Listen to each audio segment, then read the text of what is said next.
Aarohi Malhotra, Kunal Verma, and a hidden identity buried across 2 continents became part of a wedding night that turned into a crime scene before sunrise, exposing secrets so dangerous that one discovery was enough to end a life.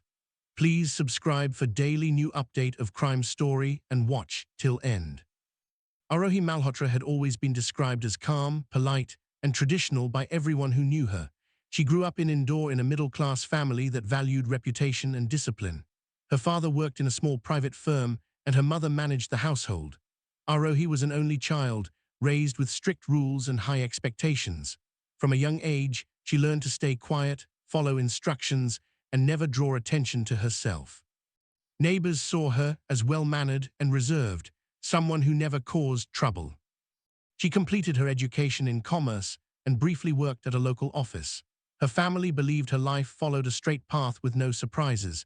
There were no rumors, no controversies, and no known relationships. This clean image made her an ideal match in the arranged marriage system.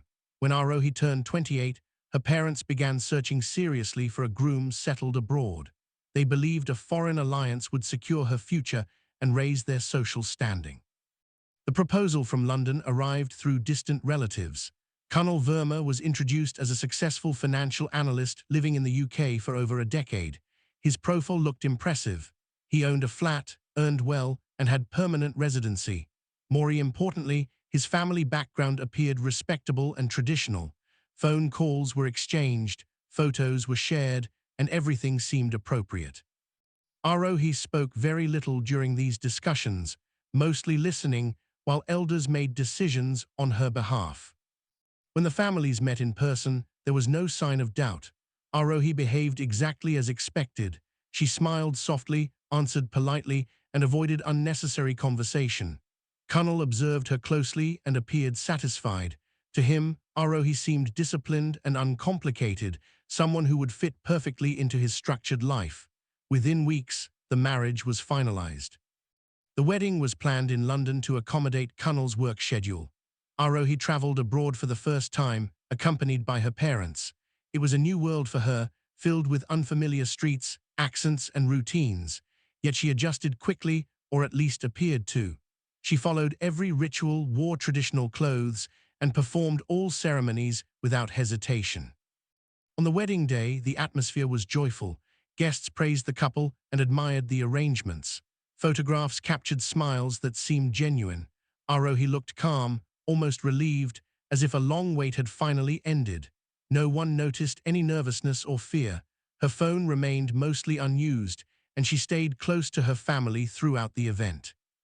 To everyone present, this marriage looked like a perfect union of values and opportunity. A simple Indian bride and a settled London groom beginning a new chapter together. No one suspected that beneath Arohi's quiet behavior lay secrets that could destroy everything. That night was meant to mark the start of a peaceful life. Instead, it silently prepared the ground for a tragedy no one saw coming. The celebrations ended late in the evening, and one by one, the guests began to leave the venue. The laughter, music, and movement slowly faded, leaving behind a strange quietness. Arohi changed out of her wedding attire and carefully packed her jewelry and clothes, following the instructions given to her earlier. Everything around her felt unfamiliar, from the apartment's layout to the distant sounds of the city outside. London at night was calm, almost cold, and very different from the noisy streets she was used to back home. The apartment where they were staying was located in a well-maintained residential building. The hallways were clean and brightly lit, and security cameras covered every corner. The flat itself was modern, with minimal furniture and neutral colors. It did not feel personal, as if it had been designed more for convenience than comfort. Arohi moved slowly through the rooms, taking everything in without saying much. She appeared tired, but there was also a sense of alertness in her movements. As the night progressed, the building grew quieter. Other residents settled in, lights went off one by one, and the elevators stopped moving. Inside the apartment, there was no noise that could be heard from outside. The windows were shut, and the thick walls blocked most sound. From the outside, nothing seemed unusual.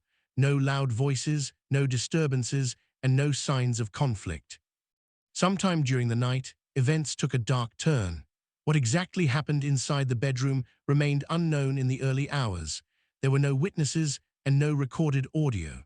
The security cameras showed no one entering or leaving the apartment after the couple returned. The front door remained locked from the inside, and there was no evidence of forced entry. Morning arrived quietly. The building came back to life as residents prepared for work.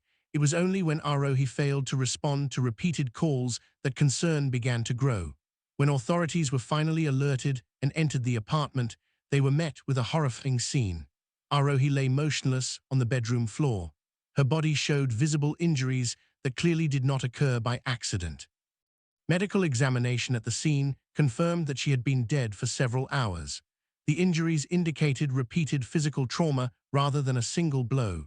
The room was in partial disarray, though nothing appeared stolen or broken beyond the immediate area. The bed sheets were disturbed, and small items lay scattered, suggesting prolonged movement rather than sudden chaos. The locked door raised immediate questions. There was no sign that anyone else had been present. The windows were closed, and there were no marks indicating escape or intrusion. This meant whatever happened took place between two people inside a sealed space. Police sealed the apartment and began their investigation. What was supposed to be a private moment between newlyweds had turned into a crime scene. Outside, life continued as usual, unaware that inside the building, a newly married woman had lost her life on the very night meant to begin her future. Kunal Verma was taken into custody shortly after the discovery of Arohi's body. He did not resist and followed the officers without protest. His expression remained controlled, but there was a noticeable emptiness in his eyes. At the police station, routine procedures began immediately. His clothes were collected for forensic testing, and photographs were taken to document his physical condition. Investigators noticed scratches on his wrists and faint bruises on his forearms. Injuries that did not match his initial explanation of stress and fatigue. As questioning continued, Kunal's account remained brief and carefully structured. He avoided unnecessary details and showed little emotional response when informed of Arohi's death. This lack of visible shock stood out to investigators. While people react to trauma in different ways, his calmness appeared unnatural given the circumstances. Officers noted that his answers sounded rehearsed, as if he had prepared himself for this situation. Background checks were conducted quickly. Kunal had lived in London for more than 10 years and had built a stable professional life. His work history was consistent, and there were no criminal complaints against him. Colleagues described him as disciplined and ambitious, someone who valued order and personal control. Socially, he kept a small circle and rarely shared personal matters. This made it difficult for investigators to understand his emotional state or personal relationships. Forensic reports soon added pressure to the case. Traces of Arohi's blood were found on Kunal's clothing, including areas that suggested close physical contact. His fingernails contained skin particles that matched Arohi's DNA. These findings contradicted his claims of limited interaction during the night. Medical experts confirmed that the injuries on Arohi's body were consistent with sustained physical assault, requiring significant force over a period of time. As the investigation deepened, police examined Kunal's phone records and digital activity. They noticed unusual activity shortly after the wedding ceremony ended. Several files were accessed late at night, including cloud storage folders linked to Arohi's email account. This discovery raised new questions. Why would he be going through her personal data on their first night together? Neighbors were interviewed, but none reported hearing loud noises or calls for help. The building's design and soundproofing explained the silence. Security footage showed Kunal leaving the apartment only once early in the morning, appearing calm and composed. He returned shortly after, which suggested he was attempting to maintain a sense of normal routine. By the end of the first day, investigators were confident that Kunal was directly involved in Arohi's death. However, the motive remained unclear. There was no history of known conflict between them, no financial dispute, and no prior violence reported. The case did not fit the usual pattern of domestic crimes. As media coverage intensified, public opinion turned quickly. Headlines focused on the shocking timing of the crime and the image of a groom accused of killing his bride on their wedding night. Yet behind the headlines, detectives sensed there was a deeper story waiting to be uncovered. Kunal was not speaking freely, and Arohi's life, as it appeared on the surface, seemed too simple to explain such brutal violence. The direction of the investigation changed completely when officers began examining Arohi's personal belongings more closely. Her suitcases were still neatly packed, but one small handbag stood out. It was heavier than expected and showed signs of frequent use, unlike the other items that looked untouched. Inside, investigators found documents that immediately raised concern. Among them was a passport that did not match the one Arohi had used to enter the UK. This second passport carried a different surname and showed multiple entry and exit stamps from the United States over several years. This discovery shocked the investigators. According to her family and marriage records, Arohi had never lived outside India before coming to London for the wedding. Yet the passport told a different story. Immigration data confirmed that she had spent nearly 4 years in the United States, mainly in New Jersey and later in Chicago. These trips were not short visits. They were long stays that suggested work, residence, and a completely separate life. Further searches revealed old visa documents, expired ID cards, and bank statements linked to American institutions. The name on these documents did not appear anywhere in her Indian records. It became clear that Arohi had legally and intentionally created a second identity. This was not an accident or clerical error. Someone had planned this carefully. Digital forensics added another layer to the mystery. Arohi's primary phone showed very little data, as if it had been recently reset. However, backup fragments recovered from cloud storage revealed traces of deleted email accounts and social media profiles. These accounts were active during her time in the United States and showed connections to individuals unknown to her family or husband. None of these contacts appeared in her recent communication history. Financial records revealed frequent money transfers from overseas sources. The amounts were irregular but significant. The funds were routed through multiple accounts before reaching one linked to Arohi. Investigators could not immediately determine the purpose of these transactions, but they strongly suggested involvement in activities she had chosen to hide. At the same time, police contacted Arohi's parents in India. They were completely unaware of her life abroad. They insisted she had never mentioned traveling to America or working there. According to them, she had always lived at home or nearby for work. This contradiction deepened the mystery. Either Arohi had lived a double life for years without anyone noticing, or she had been deliberately erased from records during certain periods. The timeline showed that Arohi had returned to India less than a year before her marriage was arranged.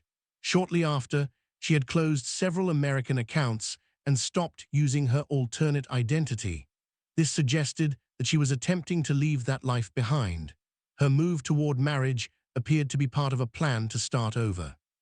Investigators now understood that Arohi was not simply a victim of sudden domestic violence. She was someone carrying secrets heavy enough to change everything once discovered. Whatever Kunal had found that night was tied directly to this hidden past, and it had triggered a chain of events that ended in irreversible tragedy.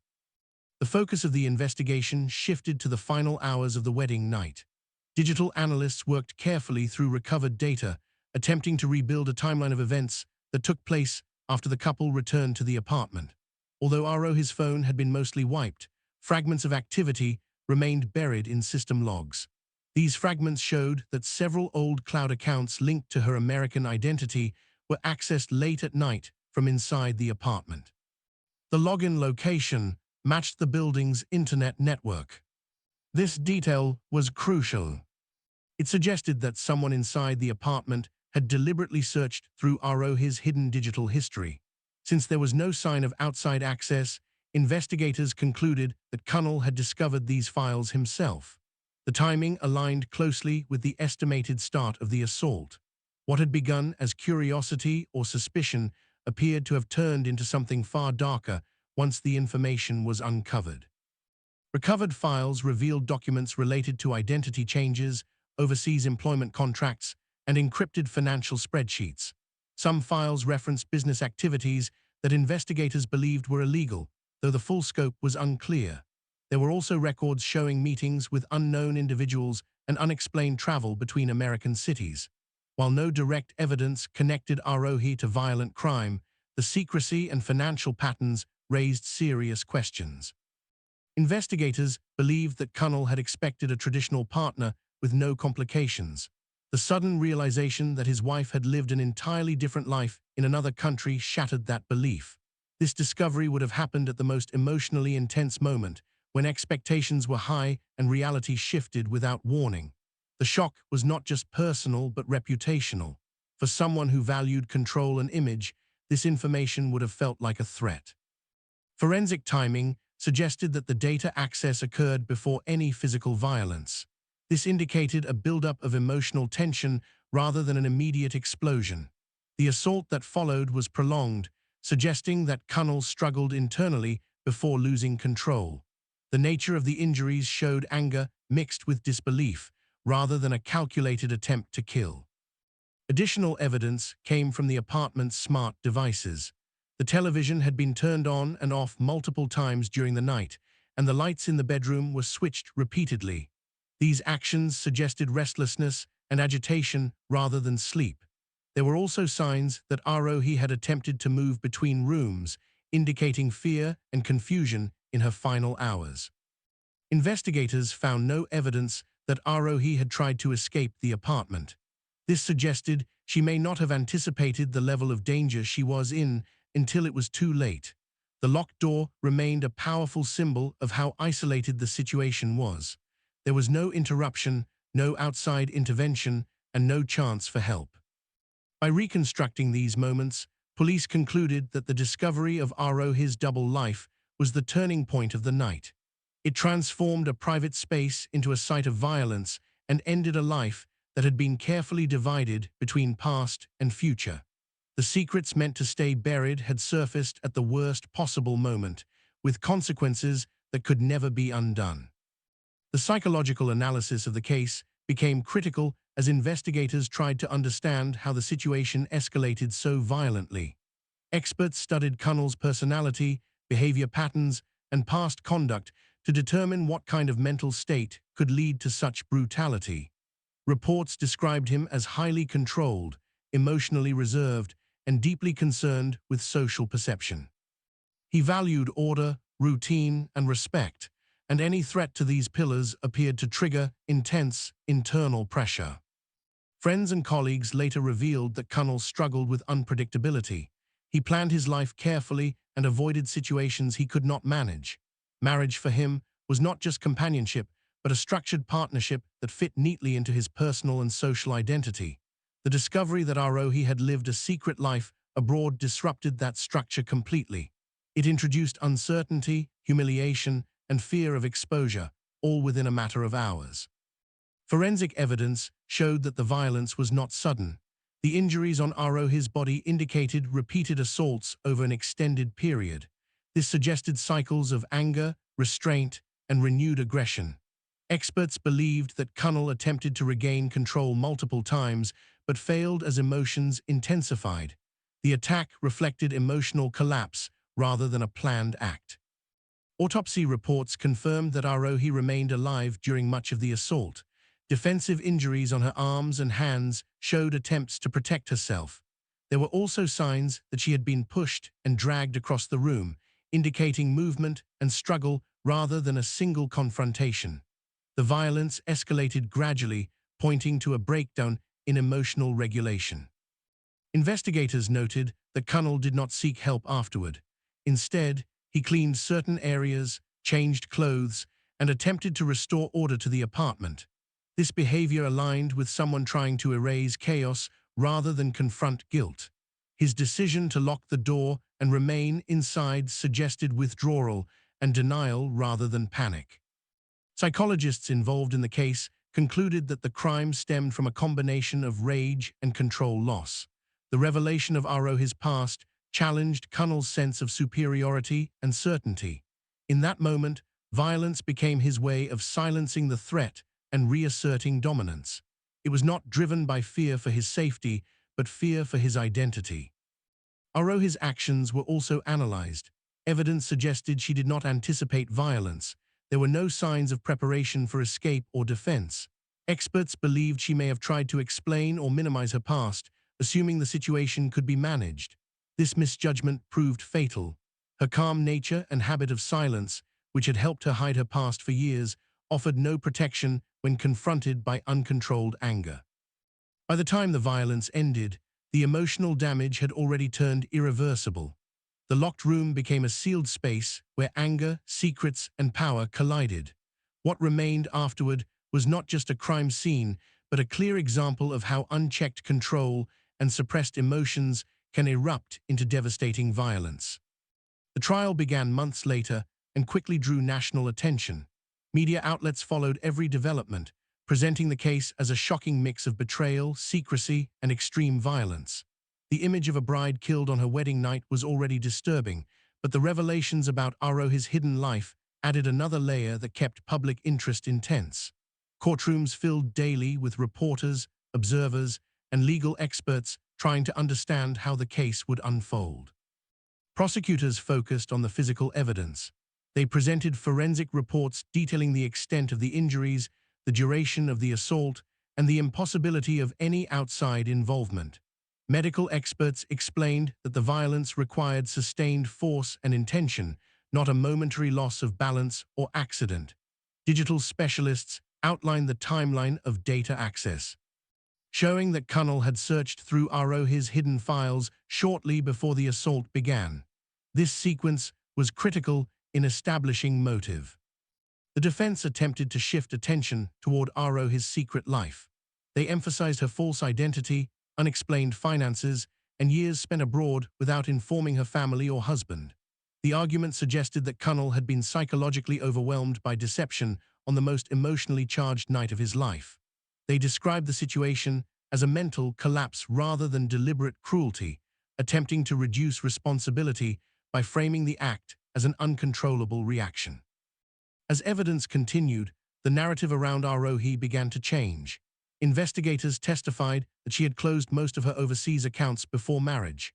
Documents showed that she had stopped using her alternate identity months earlier. Financial experts confirmed that large transfers had ended and remaining balances were being withdrawn.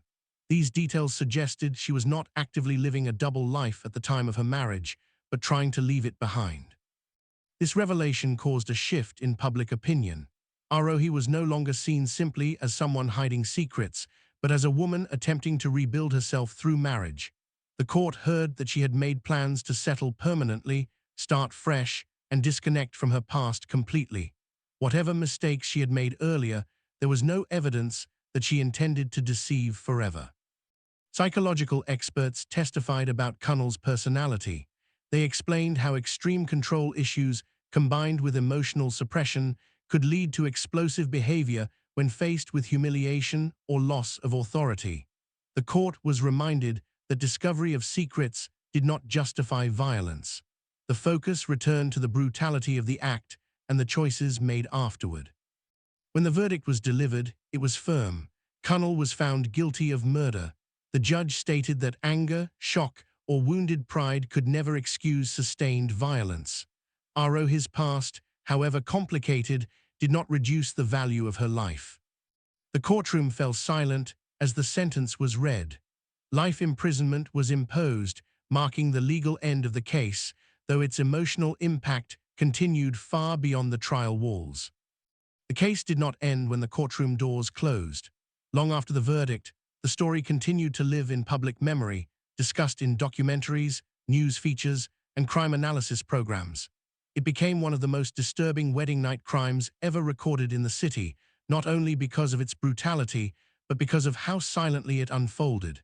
A celebration that promised a new beginning had ended in irreversible loss before dawn. Arohi's name slowly became associated with warnings about hidden pain and unspoken histories.